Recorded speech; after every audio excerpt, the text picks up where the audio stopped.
o que manda, Iruacana, Tapuiacana, Tatira, Maracanã, Racumitsa, Comura, Cocama, Tatira, Gracildo, Moraes Arcanjo, Comura, Português, Tacacura, Oritama, Monte Santo, Retamaca, Sambariuca.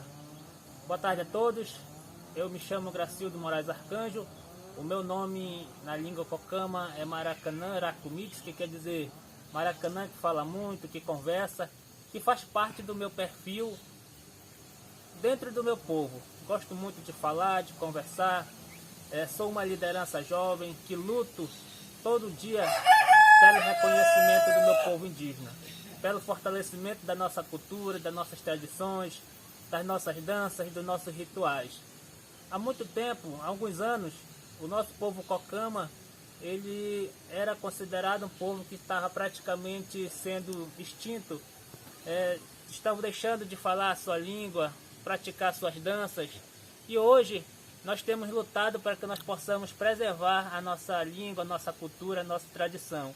E eu sou a prova disso, um dos poucos jovens cocama que se tornou liderança, já fui cacique na minha comunidade, e todo dia luto para buscar o reconhecimento do meu povo, lutar por uma educação diferenciada que respeite a nossa cultura, a saúde, a preservação do meio ambiente, a luta pela demarcação das nossas terras.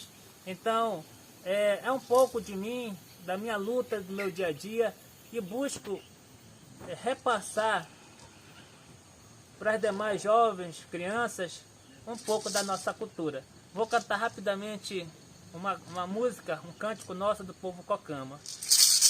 Cocamemete macucu, cocamemete macucu, cocamemete macucu, cocamemete macucu.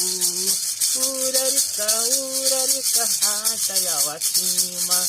Urarica, urarica, ai taiauacima.